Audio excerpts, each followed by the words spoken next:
Sang-yu is a broke, sad, lonely screenwriter with both his parents dead. His only valuable possession is his dusty old laptop, which he carries around wherever he goes.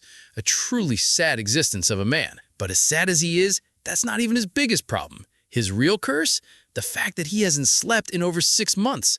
Not because he's working hard, but because every time his head hits the pillow, a demon shows up in his dreams. And not the cool kind of demon that offers you forbidden power. Nah.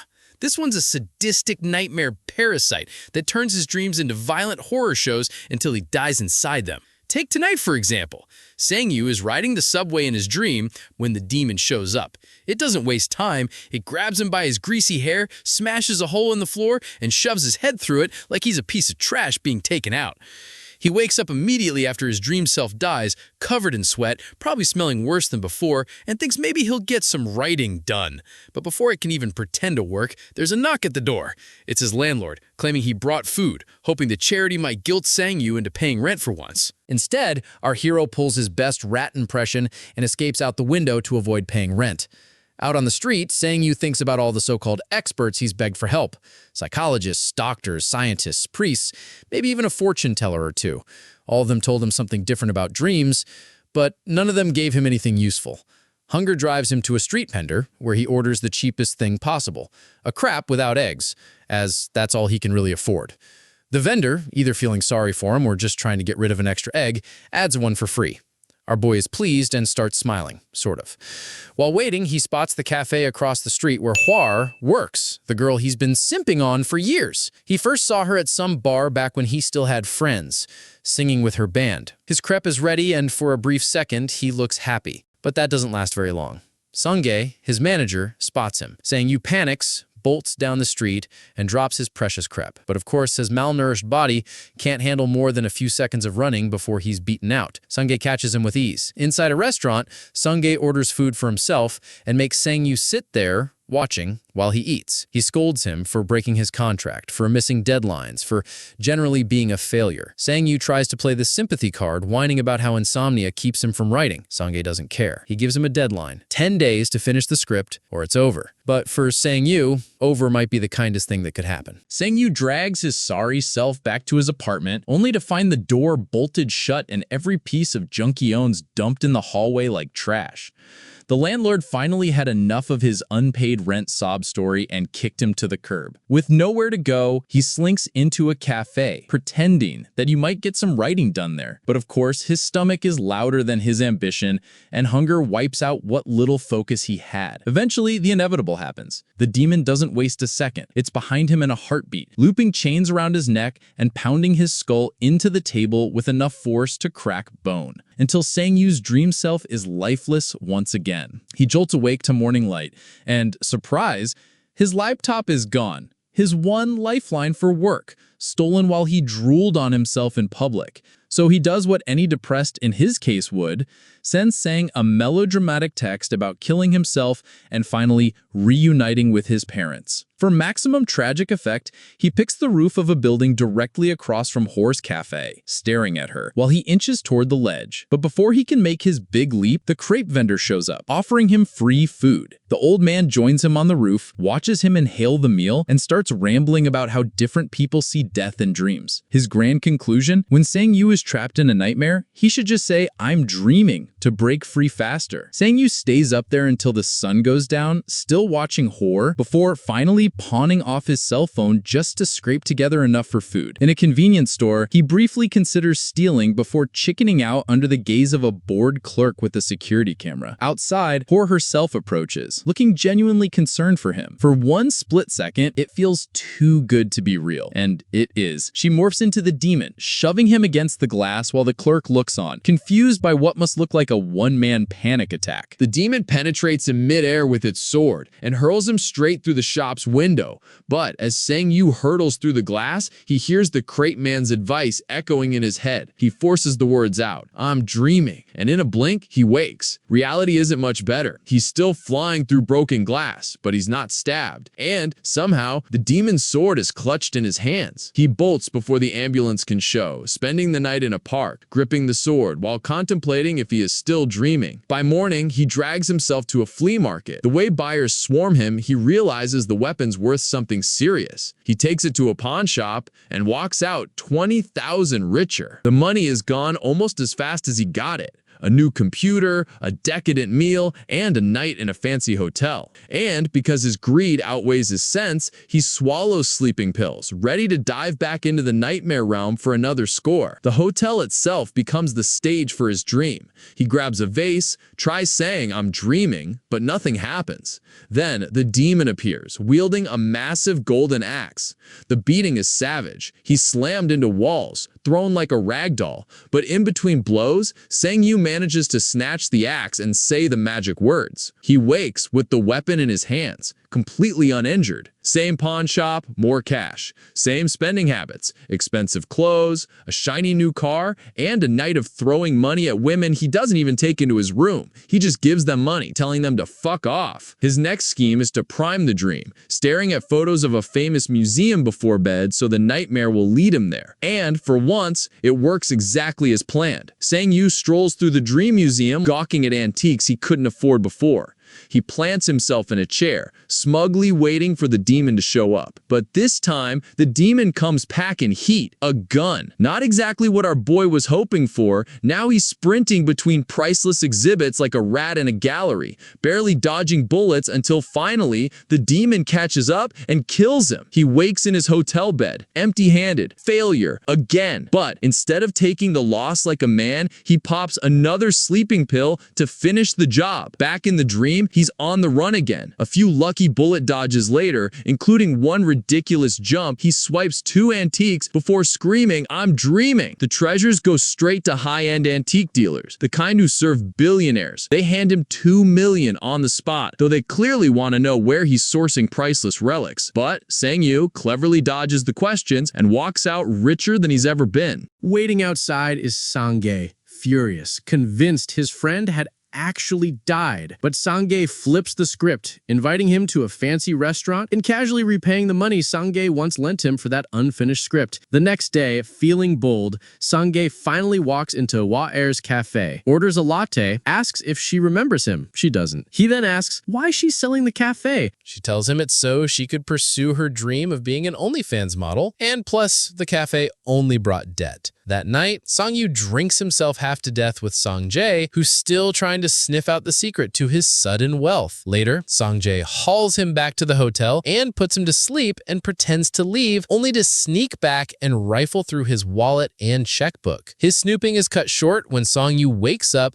clutching gold chains fresh from the dream world. Now Sang-Jae knows, and he wants in, so he begs. Sang-Yu actually pauses to consider it. The next day, he struts into Hora's cafe and buys the place outright. He tells her she can keep earning it, they'll be partners, but he'll cover all losses and take no gain. Hora is grateful enough to invite him to dinner, though she makes it clear she suspects this isn't just about money. She's not wrong, but Sang-Yu smiles and plays with her head. From then on, the operation becomes a full-blown racket. Sang-Yu plunges into his dream world regularly, while Sang-Jae stands guard over his body. His loot list gets wilder. Bank heists, moving objects with his mind, even going toe-to-toe with the demon itself just to flex how much stronger he has gotten. Eventually, he's yanking massive objects into reality, including a red car. Back in the waking world, Hora's Cafe suddenly thrives, not because of quality coffee or charming service. I mean, come on. But because Sang-Jae is literally paying strangers off the street to fill the seats. Sang-Yu even leaves a fat bag of cash for the crate man as a thank you for feeding him back when he was broke. After closing one night, he takes Hor for a walk. She somehow guesses he's a scriptwriter after a handful of words, proving she's better at spotting truth than most people he meets. From then on, Sang-Yu makes a habit of walking her home. One night, he hands her the keys to that dream red car and tells her it's hers. And as she drives them through the night, he begins thinking about her and the first time he saw her that night at the bar, when he creepily followed her after a show, watching her cry over her ex before tailing her to the movies. So, he decides to take Hor to the movies in the present day. She agrees, but her curiosity cuts deep. She wonders when she'll finally get to see a movie he's written. That's when it hits him. The giant lie he's been coasting on is about to bite him. Cornered, Sang-Yu decides to actually write something for once. He hands the script to Sang-Ge to read before diving back into his dream-hopping addiction. But because his brain is so full of lust, he ends up dreaming about lying in bed surrounded by multiple versions of Hwar. This apparently overwhelms him so much that he forces himself to wake up early, only to find Sang-Ge crying over how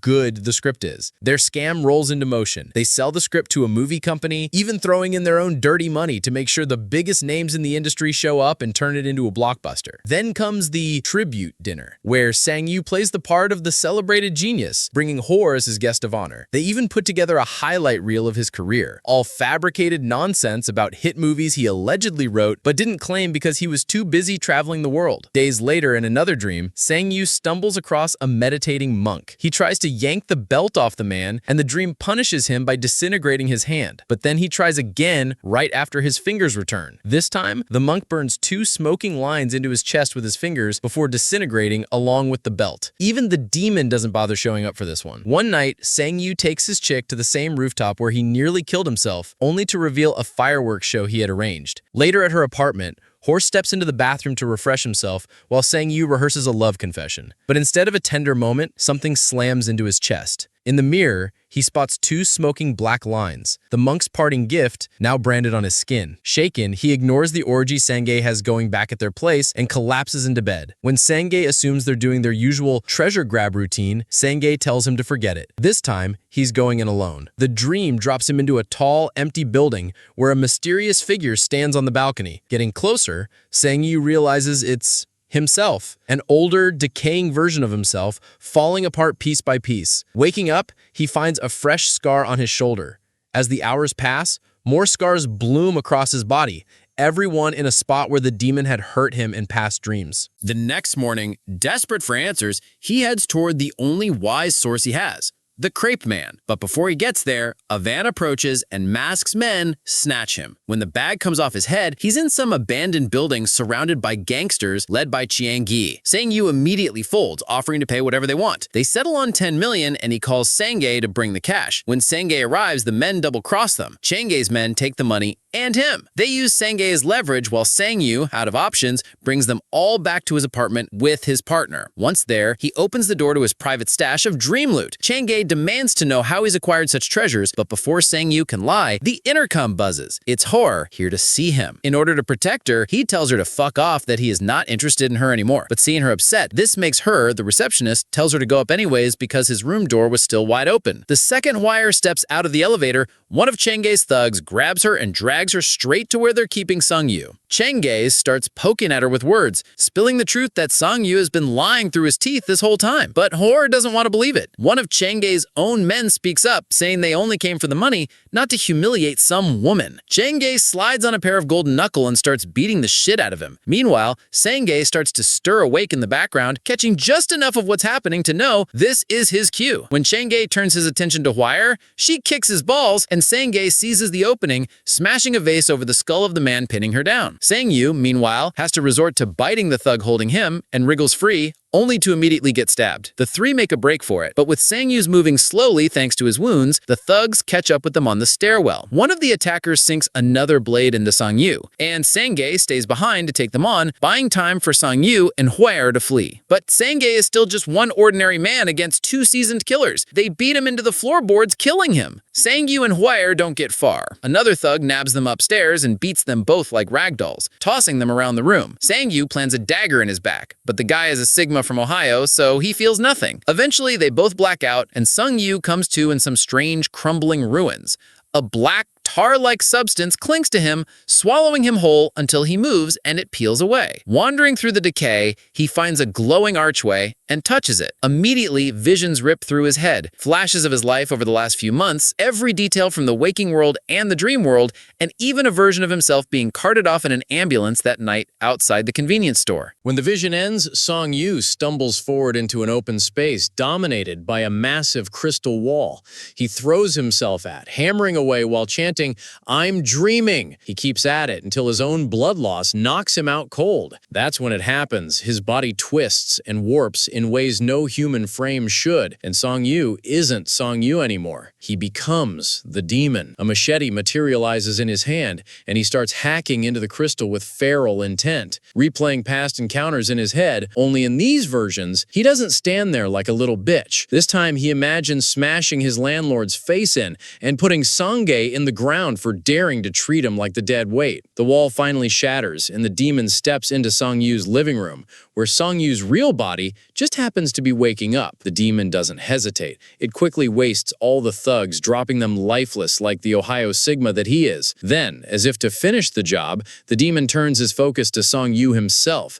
He's a breath away from ending him when Song Yu croaks out, "I'm dreaming!" Immediately, every antique vanishes, ripped from both his apartment and the smug collections of the rich people he sold to. Song Yu collapses again and wakes to find himself yanked all the way back to that night outside the convenience store, like nothing ever happened. This time, Hua finds him. She remembers him from the concert and, out of pity, takes him in to give him something to eat. Over a bowl of noodle soup, she tells him she's read one of his stories in a magazine. She says it's good, but he just needed a little luck. Until then, she offers him work at her cafe. Hearing this, Song Yu crumbles to tears, the dam of his fake composure bursting as we learn Hua has always known about his creepy, lingering obsession with her. Weeks later, as they work side by side in the cafe, she hands him a new laptop, a gift, something to get him writing again. When Song Yu later meets Sangye at a restaurant to return his money, babbling about how he'll only write what he wants and not on command, he refuses it. Instead, he shoves even more cash at him, having sold one of Song Yu's old scripts. Sangye finally gets the hint that he's way too good for him. Days pass. Content, comfortable, he visits the crate man again for food. The man hands back the money Song Yu once gave him and lifts his shirt to show a scar across his stomach, proof he once had the same cursed gift. But he found out that the simple hood life is better. But as Song Yu listens, those crumbling dream ruins flicker into existence behind him. And there, just out of sight, the new demon, the same one that slaughtered Chang's crew, has been stalking him ever since he stumbled back to that convenience store.